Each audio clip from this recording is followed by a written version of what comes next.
a mysterious old man touched a fat man's face, and from that moment on, the man started losing 3 pounds every day. To prevent himself from wasting away, the man was constantly eating. This man, Jack, was a 260-pound lawyer, and despite his size, he had a slim wife. In an effort to control his weight, his wife would prepare diet meals for him every day. One day, Jack received a case to defend a local mob boss. Using his exceptional legal skills, Jack easily cleared the mob boss of any charges. Later that evening, after a dinner with colleagues, Jack and his wife were driving home when they accidentally hit and killed a gypsy woman. The woman, it turned out, was the daughter of a chief. But in court, Jack had friends in high places. Both the judge and the police were on his side, so Jack was able to shift the blame and avoid any responsibility. Jack walked out of court in a great mood, but just then, an old man stopped him. Little did Jack know, the old man was a relative of the deceased. The old man reached out and touched Jack's face, saying, "Lose some weight." Though Jack was confused by this, he didn't think much of it. However, strange things began to happen in the following days. Jack started losing weight rapidly, shedding 3 pounds every single day. His wife was thrilled, thinking that her diet plan was finally working.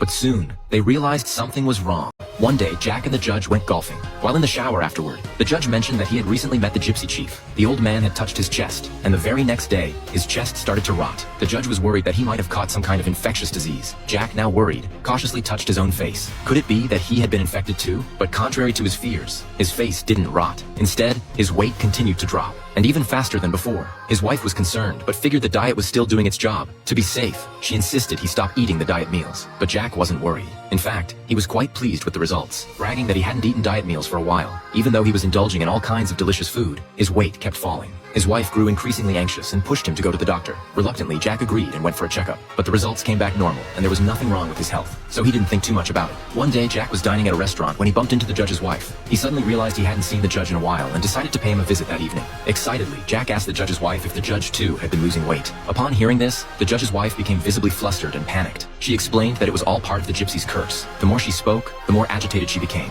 and she lashed out at Jack, blaming him for everything. If Jack hadn't killed the gypsy chief's daughter, the curse wouldn't have been cast on them. Jack was quickly shown the door. This gripping tale is from a movie called Lose to Death, a film with a truly captivating plot.